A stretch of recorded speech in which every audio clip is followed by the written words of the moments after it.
Welcome to Deb Talk with your host, Deb Darling. On this pod, I'll be asking the hard questions that life throws our way.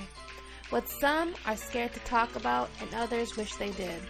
Sex, cultura, kids being assholes, overeating, butt sex, shitty jobs, and so much more. I'm on this journey of getting to know myself and others.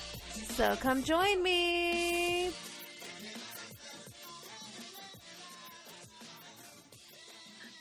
Welcome to Deb Talk with your host, Deb Darling. And I am here with Schemeka. Welcome. Hi.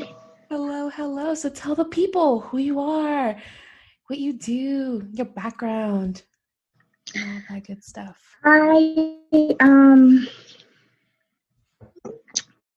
Turn my phone on silent. Forgot to do that. So hi, my name is Schemeka. I am so I like to always establish myself now. It's my new thing as a woman. I am 100% woman. I'm owning my womanness, my womanliness. It is a great thing to be a woman, especially now. I am a mom, a single mom to 7 children. I have 1 son and 6 daughters. Their age range from 18 all the way to 1. What else? I am a best-selling author. So I was a co-author on an anthology last year that made it to the bestsellers list. I am also an author, and I am currently I have released a new book. Pre-order sales are going on right now. They end tonight at midnight, but the actual release date is tomorrow. So I am in my solo project. It's called The Labor of Love: Embracing Pregnancy During Difficult Circumstances. And so it talks about just embracing yourself and motherhood and the joy that comes with motherhood, because there is a joy that comes with motherhood, no matter what it looks like. I am a publisher, so I just launched my own business. I have a boutique style publishing company, and by boutique, I mean unique. I do not do traditional publishing. So, traditional in the sense of I have a one size fits all. So I package your needs based on what it is that the client needs. And that's how I differ myself from other publishing agencies. What else? That's amazing. When did you start that business? I just started in October. I launched in October, and I went full-fledged the first of the year, really. I launched, I had a party, an event. I hosted an event in honor of domestic violence. Good thing it happened before the corona. Yes. Good. Because guess what? Now everybody wants to either read or they want to write. Right. Yeah. So it's been a good run. I am enjoying this place that I'm in. It's been good. I'm enjoying it.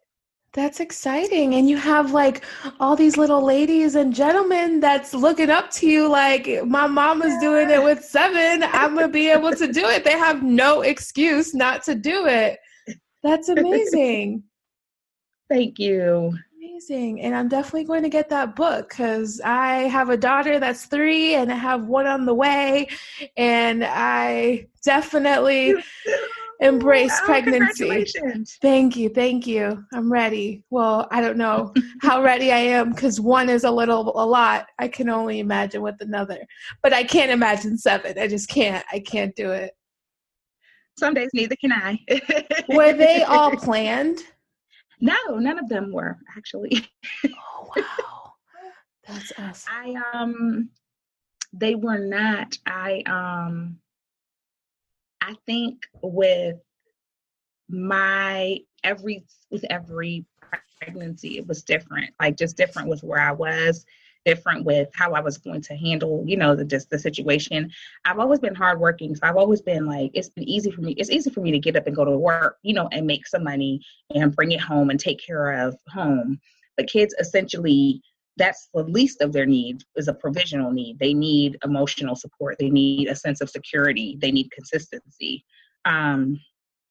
And you can be a mom of one or a mom of 10, and a mom of one could fail at providing the essential needs to a child, and a mom of 10 could be thriving in that very area, so just just knowing what a child needs on a day-to-day basis is one of the most important things that you can do for your kids and yourself. I bet. And are all of them completely different? Is it true what they say, like every single one is completely different, has a completely different personality? Every single one of them has a different personality. Oh my. Can you tell me their names? I have an extreme introvert. Sure. So my son's name is Mikkel. And then my girls are Michaela, Trinity, Jordan, Riley, Desiree Imani, and Brielle.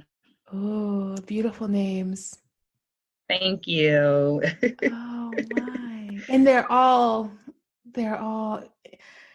different. That's so interesting. They're all different.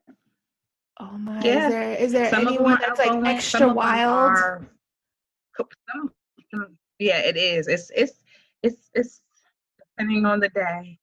Depending on the day. Yes. Oh my. Okay. Well, let's move on to this first segment because I'm dying to know what your answer is. And that is our weekly inquiry. Okay. And this week's inquiry is, how is it dating being a single mother of 7?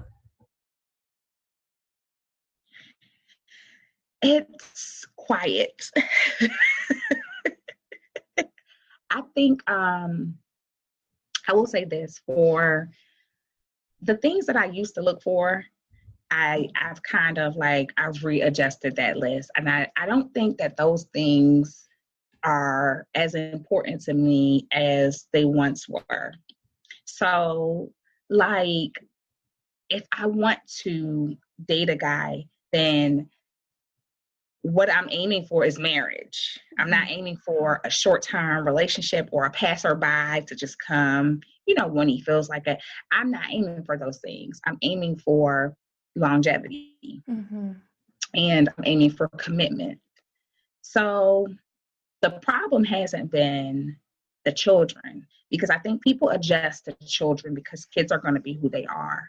And I've learned that people are not turned off by kids if you have the right relationships, with your children's father. And if you are, confident, that these kids are not going to be a burden on your relationship, where you can manage, where, it's like, I know that my kids have these things going on, Monday through Friday. Do I have time to date? Am I too tired by the weekend to date? You know what I mean? What does it look like when I take some time for myself? Do I have time to include someone else in what I already have going on? And if you can, then that's great. But if you can't, it's not very wise to try to do that, because then it wastes a lot of people's time. It wastes your time. It wastes the other person's time. It wastes the kid's time. Mm-hmm. And then everybody's frustrated because now we've been doing this thing and we're not really going anywhere, and it doesn't, it just causes for a bad end to a situation when it doesn't have to be. So I measure my components closely. I know that my kids, especially with me just having a baby, taking a pause on dating was necessary. Do you miss it? I do. Like that companionship and all of that. I don't really think I've dated. I think I had the kids. I was in relationships. I don't think I've dated. Like, I don't think I have had a guy say, hey, get dressed up, be pretty. You know, we're going to go here. One of my favorite things to do is dance. And I'm like, and I am still standing in this. That's like the day that a man asked me to go dancing, I know that's my husband. It's one of my favorite things to do. Like, some days when me and my kids are having a bad day, I turn the music on and we start dancing. That's our therapy. Mm-hmm. You know, outside of praying and real therapy, you know, it's our therapy. You know, it takes off such a load. It allows us to be free. Some of my kids have rhythm, some of them don't. But we get to do that together. And it gives us time to just, you know, as a collective, just unwind. And it feels good, you know. So it's one of the things, and I've always loved dancing. I've loved dancing since I was a little girl. I wasn't like a ballerina or like a tap dancer or any of those things. I like, when I hear the music going, I just like to get my little, you know, I get the little beat. I'm like, okay, who is that? Okay. You know, I don't need much to entertain me when it comes to music. So, you know, that's one of the things that I kind of like. I look for people that take an interest in the things that I like to do. So if you're going to ask me on a date, don't ask me to go to the movies. That's not something I want to do. I don't mind doing it, but that's not something that you would find that makes me like happy. You know, to do. You're doing it just because. Okay. Yeah. Makes sense. It's something I would do in between, like, getting to know a person. Yeah, we can catch a movie after we've done something that he likes a lot and after we've done something that I like a lot. You know what I mean? I think that it's important to put balance on the table. What do you really like doing? I like bowling. Okay, cool. I don't really like bowling, but if that's something that you like, then yes, let's go ahead and do that. You know, because you can't ask for things and then not be willing to reciprocate them. Yeah. So what are your biggest turn-ons and turn-offs when it comes to a new partner or introducing them to your children? I think my biggest turn on, where you know you're like, okay, he's worth my girls, my main guy to me. That's a good question.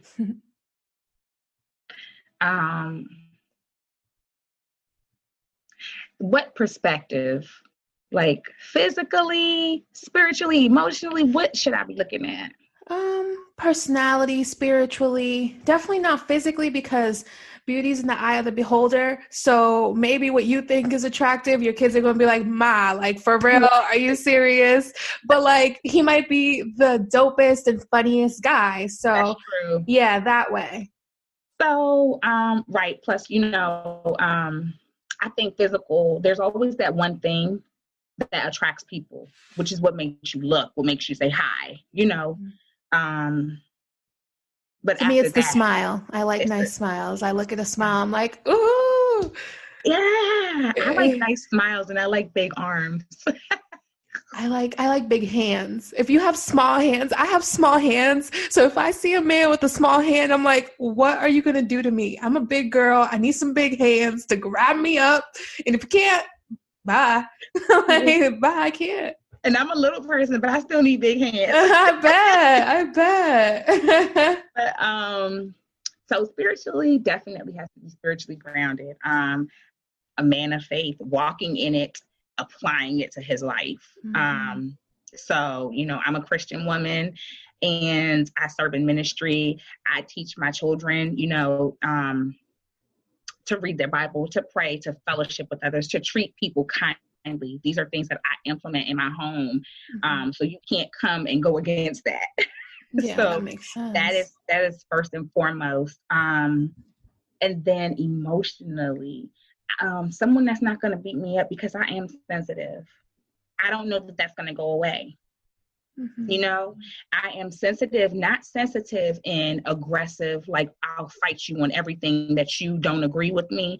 I'm sensitive as in I may really, really like something that I have on.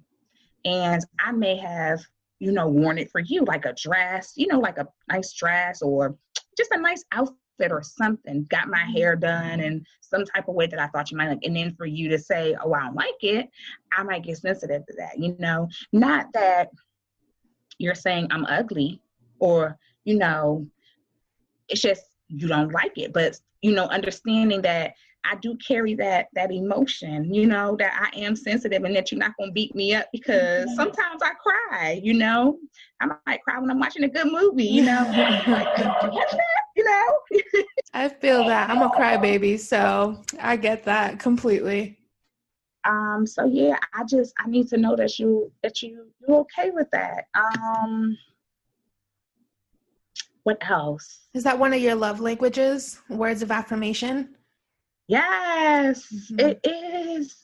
Good. You hit it right on the nose. Yeah, I can, because I really like to be complimented or to be like told you like my hair, even though I did nothing to it. Or if I don't wear makeup, like instead of telling me, oh, you look sick, tell me, oh, you look nice without makeup. You don't need it or whatever. Even if it's a lie, just lie to me and make me feel happy inside. Yeah. I just want to feel warm. You know what?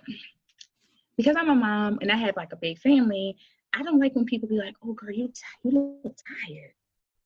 I'm like, I do? My toner not working, my concealer not working. What in the world? What do you mean? That's rude. Oh, my goodness. Looking well rested. I got 8 hours last night. So I'm readjusting my entire life because somebody thinks that I need a nap. Well, you actually look amazing, not for nothing, but for 7 children, I don't know what I expected someone with 7 children to look like, but you look great. So thank you. Give me hope. Thank you. If I have more kids, that I want to look as good as you. Thank you. Big families are great. I bet. I love kids are so nice. Not all the time. My child, I call her a Sour Patch because she will give me lots of kisses and say, I love you, mommy, in the same sentence. She'll slap the living shiznit out of me. But I love her and I think she's so great and I think she's so funny. So yeah, I wanted more kids and I'm excited. Yeah. So how far along are you? I am 6 months. I'm 25 weeks. Yeah. It's great, you have a glow. Thank you. It's the light. It's the baby. Thank Do you know what you're having? A girl. Oh, more girl power. Yes, girls rule the world. They do. Right. They do. Don't let my son hear you sing. Oh, I saw your check-in. I saw after, like just now, a little while ago, from your live when you went alone. And I heard he's going to college and all of that. That must be so scary and all of these different emotions. I can only imagine with like what we're living in this world that is so scary. How are you like feeling? Because I didn't get to watch the whole thing, but I saw the beginning. I saw like maybe like 4 minutes in and I was like getting her ready to go upstairs. So how are you feeling? It's a process. I think letting go is the hardest part, and just, it really is letting go because I know he's going to be fine. I poured some good stuff into him. And because I didn't know, like parenting doesn't come with a handbook. It should, Right. but who would write it? But I know that I surrounded him when there were instances where I didn't know what to do. My hands were tied. I didn't know how to make a decision. I surrounded him with a village, of men and women who loved him. And they deposited some good stuff into him. So I trust that when he goes out into the world and he's completely on his own, that he'll rely on what he's already been given to make, to continue to make great decisions. So I know that he'll be fine. I know that he'll do what he's supposed to do.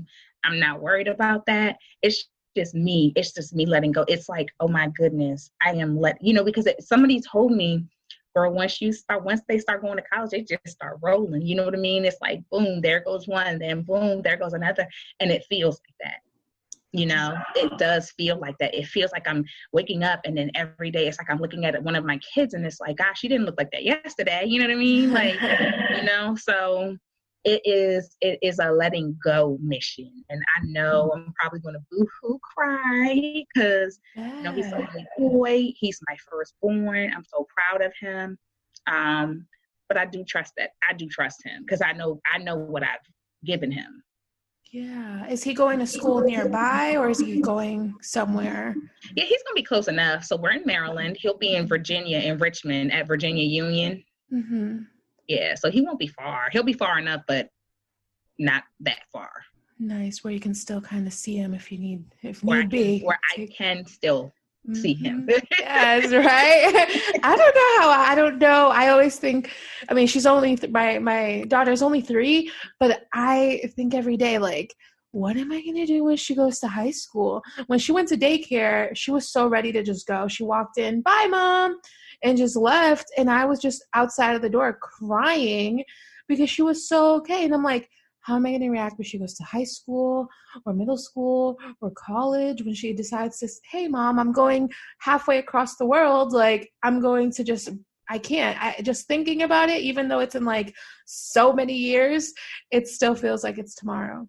Right. And this is the journey that prepares them for adulthood. So when they come back, they won't be the same. You know, when he graduates, he may be coming back to say, hey, Mom, I'm getting married, you know, and it's like they leave your child, right? Like my kid. But when they come back, they are their person, you know, still my kid, you know, but now it's like he holds his own independence. He holds the key to his own independence and his own success. And I am just really watching the journey, you know? So we'll see. Good luck. Good luck. Thank you. How has he reacted to like other partners that you've had or partners that have you introduced him and stuff to like other partners? And how has he reacted? Like being the only boy and everything. He's always fair choice, you know, with his, you know, and respectful. Mm-hmm. So that's always been, you know, if he doesn't like somebody, he's withdrawn. Doesn't have anything to say. Like with my daughter's father, every time he sees him, they have conversation. They get along well. You know, he asks him questions about sports and stuff like that. So I think he is pretty clear when he's like, you know, and he's good about saying, I like this person, maybe not for you, but I think they're cool. Mm-hmm. You know? Nice. That's dope. Mm-hmm. And you guys are very close. It shows. Yeah, we are. And it's so different because I think, like I told him, I was like, I'm not that much older than you are, than he, you know, him, because I had him at 19. So I think we didn't, our path started differently, you know. It went from, I have no idea what I'm going to do with the baby, to he's graduating high school. And I have given him tools for him to be effective, you know, and I've taught him lessons, you know, for him to carry with him for a lifetime. So I think that we have a good, you know, grounded relationship. And I trust his opinion just like he trusts mine. That's great. That's really awesome that you have this close relationship with him. And how old is your oldest daughter? 17. She's right there. 13 months to the day apart. Oh my. Yeah. And are you close with her as well? Yeah, we have a great relationship. She is that kid. Mm-hmm. You know how there's always one. Mm-hmm. She is one that challenges me. She is one that keeps me praying. And but I love her ability to just be herself. And I'm learning to love things about her that were kind of hard, you know. I'm learning to just love her through, things that she struggles with and differences that she has. So it's been a journey with her, but we do have a great relationship. That's nice. Is she in 12th grade now? She is Or in finishing 11th? high school, but she ended up with so her journey was different. She'll be finishing high school as well. She ended up going to a boot camp. And because of the quarantine, she ended up coming back home until they did the distance learning here at home. And so once she finishes the program, which is in like a month, she'll have her high school diploma as well. So one took the traditional route, one took the not traditional route, but both end up with the same results. Oh, and nice. So she doesn't know where she'll be going. So she may go to community college, or she may go to like a trade school, because there are like culinary programs that she's interested in. And there's also, like, she has two major things that she loves, which is psychology and cooking. So it's Very just making different. the decision very, very different. So it's just deciding which path she's going to decide to take. And, I fully support her when she does make her decision. So That's great. Of course. That's great. So what is the age of, I'm sorry, what is the age of the next daughter down? she's 12. She'll be 13. And when you had her, it was like a long time after. Your first two, were they like super helpful and everything? Were they excited to have this new baby sibling? I don't know if excited is the word to use. They were kind of like, okay. But yes, they were helpful. What did they say with the rest of them, the rest of the girls? After the fourth baby, it kind of turned into another baby, And then it was like, oh, another baby. And then it turned into, well, hopefully we'll get a brother, another brother. And then when they kept being girls. Oh my. So yeah, they it's so funny because they're kind of like in clans. So the first three, they're really close. And the last three are really close. The baby, she's in a team all on her own.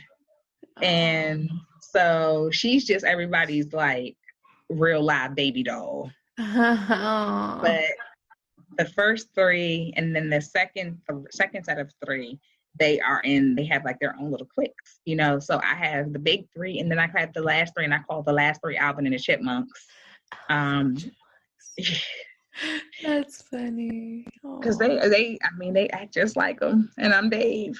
Oh, that is so funny. That's awesome. You have like a whole team. You guys are, that's amazing. I'm so happy for you.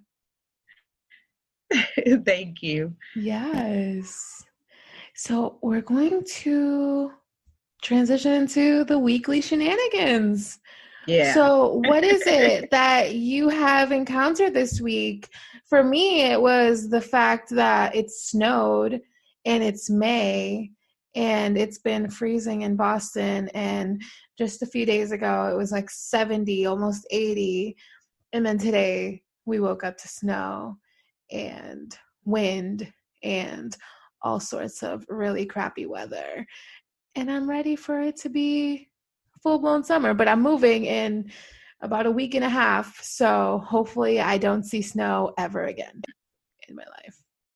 Where are you moving to? We're moving to Florida. Oh yeah, well there I don't think it snows. From Boston to Florida? Yes.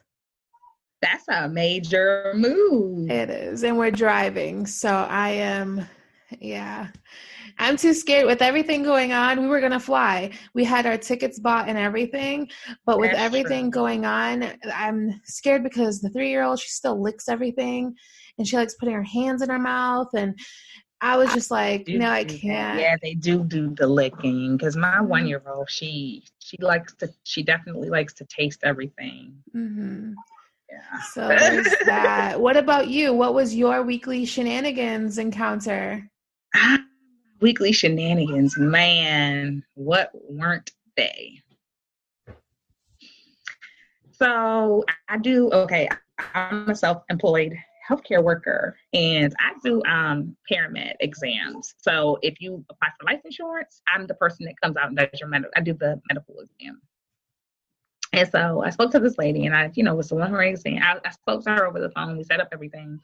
And then I get to her house and she's like not opening the door. No. And I'm like, okay. So then her husband comes to the door. And he's like, we've set you up in the garage. Mind you, it's cold because it's cold here too. Oh my. And on that particular day, it was like an overcast. So it was like cold and like dingy outside.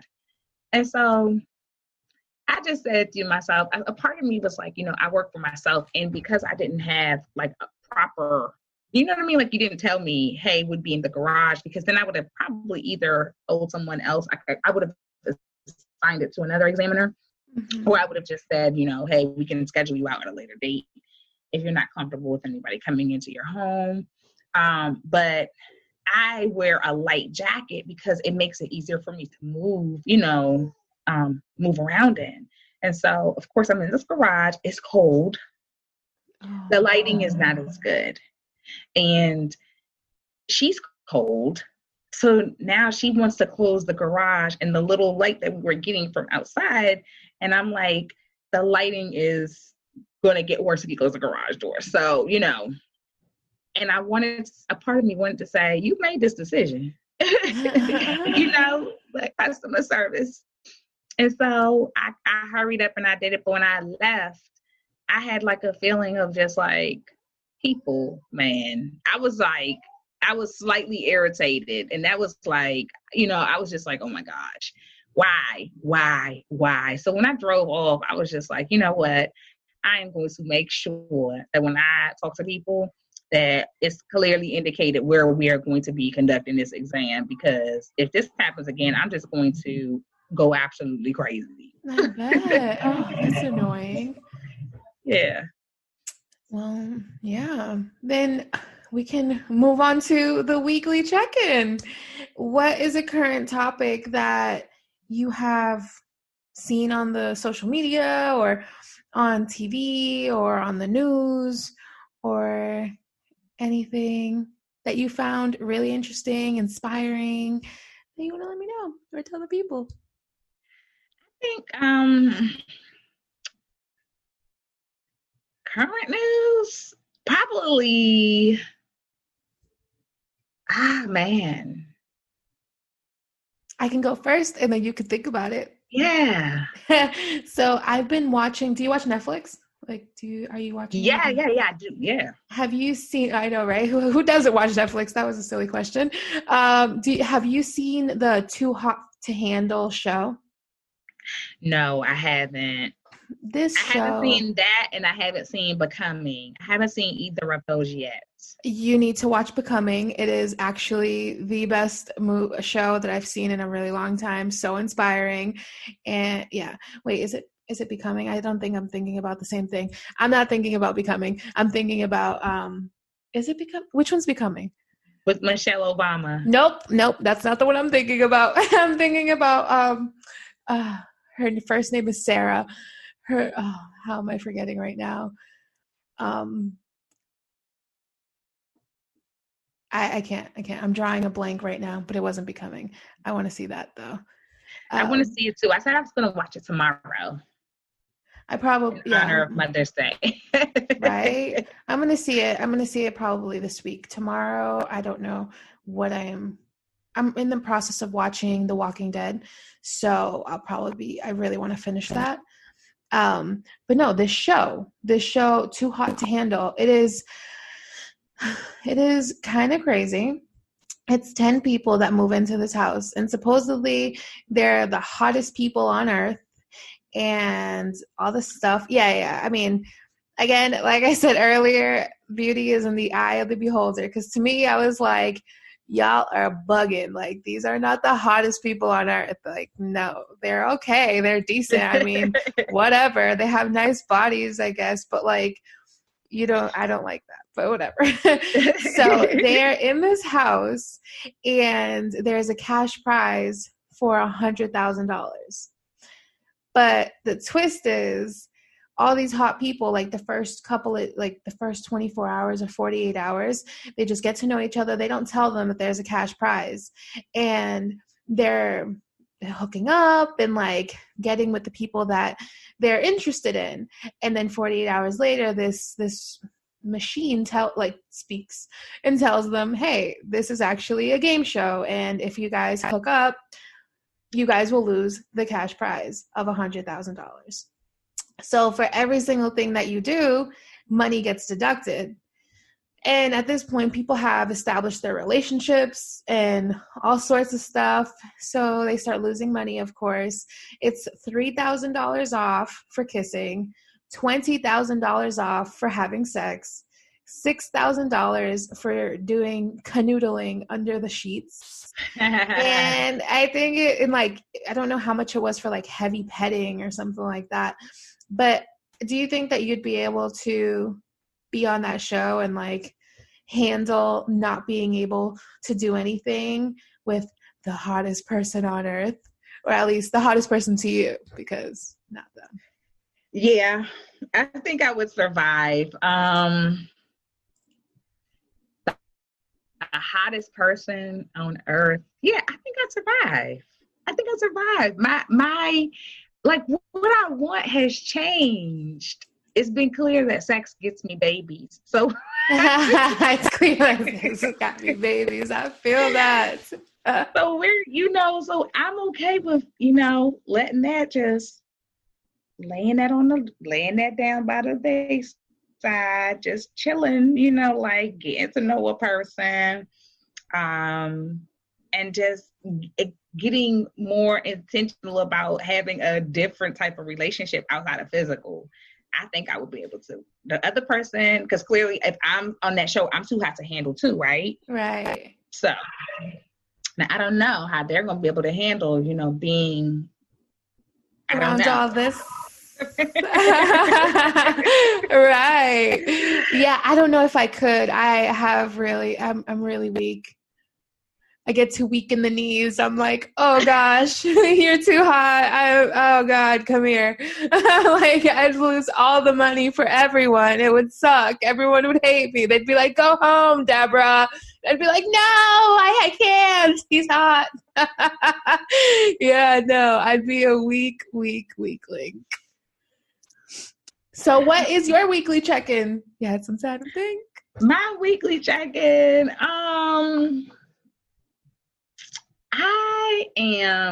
you know what? I'm reading a book. Ooh, what book? It's called Relationship Goals. Ooh. And it's by Pastor Michael Todd. He's a pastor down south. I don't know the name of his church, or I don't even know what state he's in. I just know that sometimes I pull him up on YouTube, and he has like the best relationship advice I've ever heard from a pastor standpoint. It's like, how you've got some versions of pastors beating you in the head with Bible scriptures and verses and horrible things, you know what I mean, that they have to say or think when, they have to include fornication in their sermon. Mm-hmm. He takes it and he builds, I almost want to say his sermon is structured so differently that he gives you the characteristics for you to look within yourself so that you can love yourself, so that you can identify certain triggers that don't have you doing things like a lot of women are triggered and have sex because of a rejection fear, right? Huh. So a lot of women, especially women who are not in relationships, fear that they'll be rejected. And so they end up having sex way before they may want to, so that they can prevent or try to prevent being rejected by this person.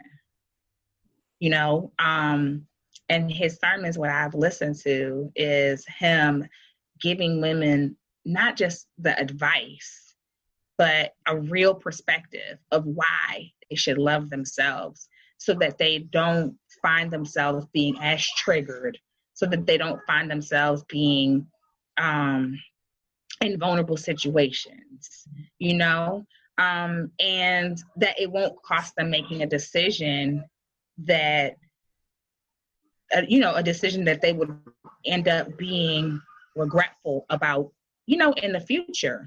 Mm-hmm. So that was like my weekly. I'm in a group where we're going to talk about it on Monday. And so it has helped a lot because, like, for me, pregnancy and being single has been like my entire life, my at least my entire adulthood, since I was 18, I got pregnant.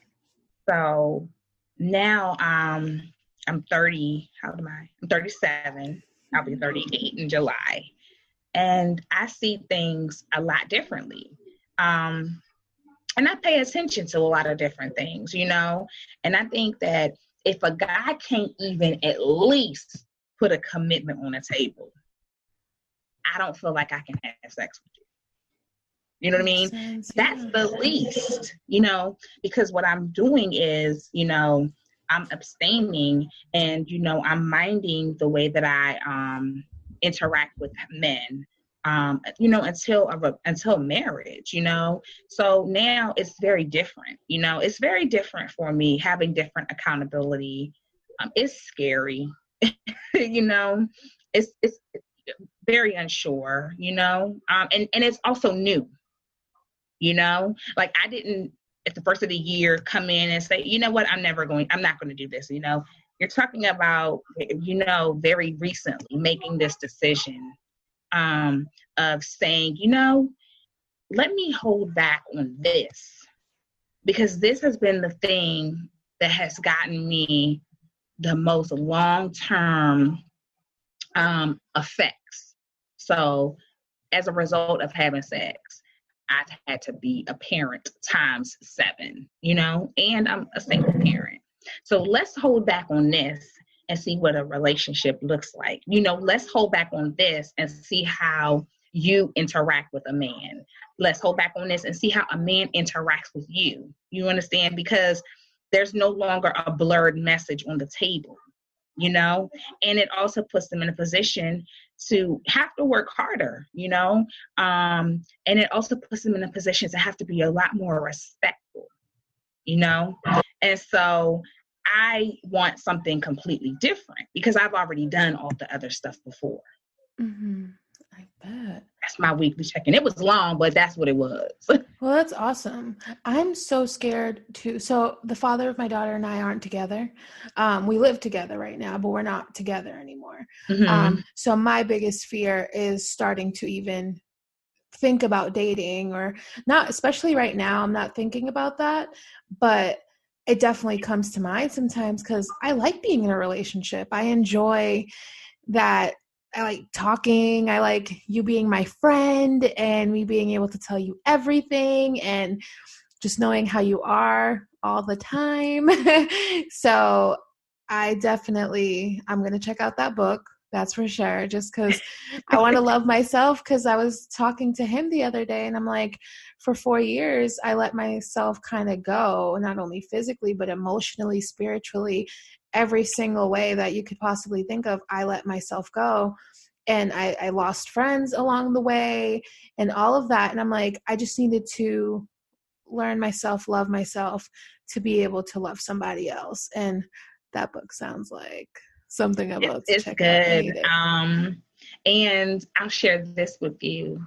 18, 19, my son is 18. I lost myself I started having sex at 14. I started at 15. Yeah, I think that's when I lost myself. I think with every encounter, I was trying to prove something, you know, and I was trying to, by the time I was 16, I had already had enough partners to learn the type of games that guys were playing. So I kind of emotionally flipped the script. So I was like, if he didn't call, there wasn't texting back then, page. He didn't page me or call me. I was like, that's fine. You know what I mean? But I remember to do the exact same thing to him. And so all that did was lead to more partners. Mm-hmm. And so I ended up meeting a really nice guy. My then stepsister. My mom was married previously. She's married again, but previously she was married. And my stepsister, she met this guy on the chat line. There was a chat line versus a dating app, And she was like, "Come with me to the movies to meet this guy. He's bringing his friend." And I was just like, I don't want to do that. So I ended up going. Her guy didn't work with her. My guy ended up working with me. And he was the sweetest guy. He was so sweet. And we talked every day. We would go out. We had fun. And then him and my mom, it was so funny. Him and my mom had the same birthday. We were graduating together. He went to a different high school, but we still, were graduating the same year. We were making plans for our class trip. Like, you couldn't tell me that me and him were going to be together forever. And then 2 days before his 18th birthday, he died. No. And it was a sudden die, And I think right then and there, I was kind of like, well, and I wasn't as faith-driven as I am now. So my question was kind of like, okay, God, why would you, take him? There's so many other bad people out here, There's so many of this and that going on. Why him? And I remember being numb because I shared a lot of, he was like a lot of first experiences with me, And people always say, oh, with sex comes all this stuff. But he was the first person that I loved even after being physical, And he was somebody that I know loved me back. He was somebody that planned, and we were going to girl all 7 of these babies. Like, you couldn't tell me that it wasn't a forever deal. And I think, previous to that, my sister died. My only sister died. And I think once those deaths happened, it felt like everything that I want and that I love and that I draw close to, I lose to death. So I stopped drawing near and dear to things and people, And it hurt so bad when he died. I didn't even go to his funeral because I just couldn't. It hurt so bad, and it hurt and it hurt and it hurt. And I remember the pain of it hurting and hurting, and I was just like, this is a pain that is never going to go away, and it does go away. But there's still that sense of, I always wonder if, because there's been so many horrible relationships that I encountered after that I always go back to that. You know what I mean? If he wouldn't have died. Oh, I bet. So yeah, I'm sorry for your losses. Being in love with yourself.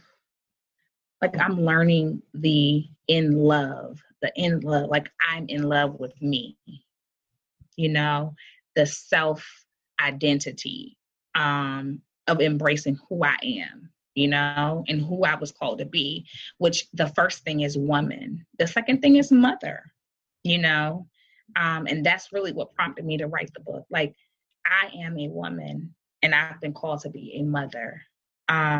So much so that it keeps happening. Oh, yeah, that's amazing. That is so amazing. I definitely can't wait to get on that journey of loving myself and treating myself first as a woman and then a mother, because I was a girlfriend for less than a year. I got pregnant when we got together. We weren't even together when I got pregnant. And then, then we ended up dating, and then we broke up in November, and we found out we were pregnant December, and we're not together anymore. And I'm like, here we are again with baby number 2, and we're not together again. Yeah. And for all this time, that's all I was, is a girlfriend or a mother. And I am just ready to be me and love me and get to know this me as an adult, because I don't know myself as an adult yet, and I can't wait to get to know her.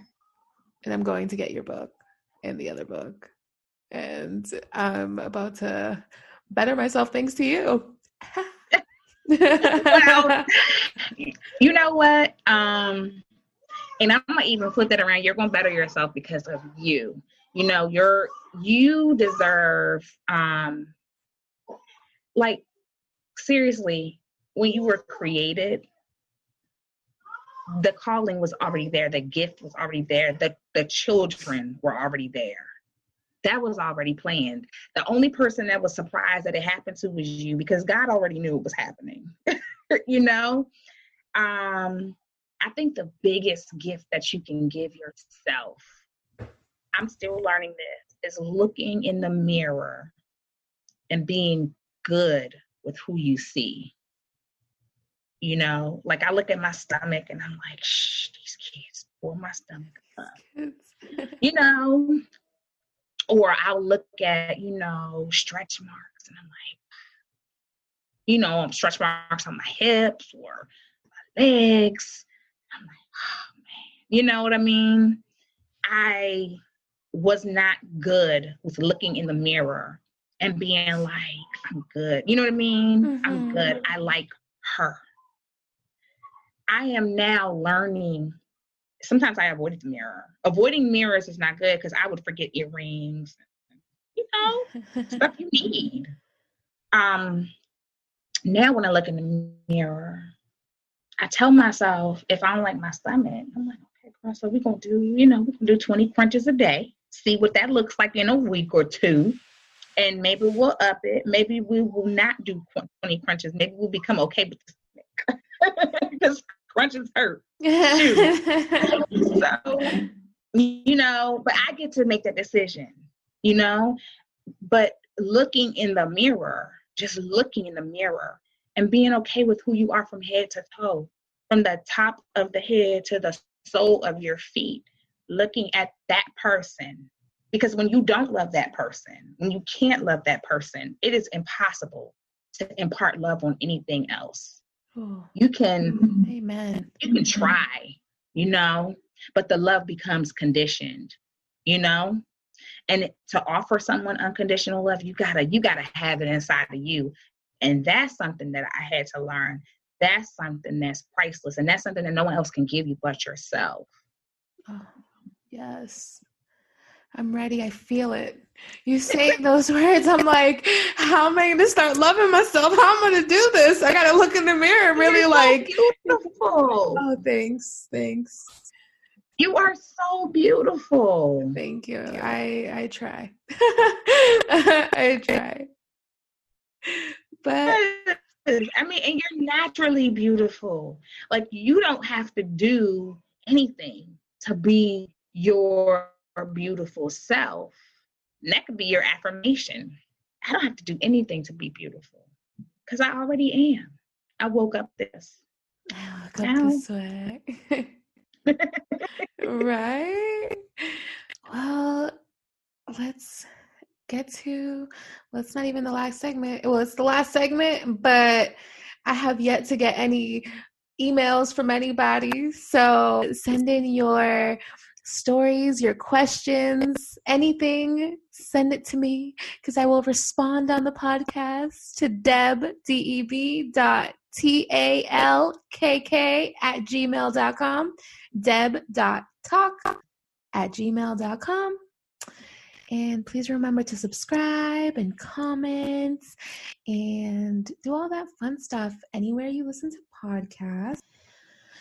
And we started this podcast asking, how is it dating as a single parent? So as we wrap up this episode, as you can see, it's not the easiest to date while being a single parent, but we make it happen because we all deserve love, happiness, and a little bit of freedom. So everyone, I want you to remember to keep an open mind and an open heart. Till next time, toodles! Toodles!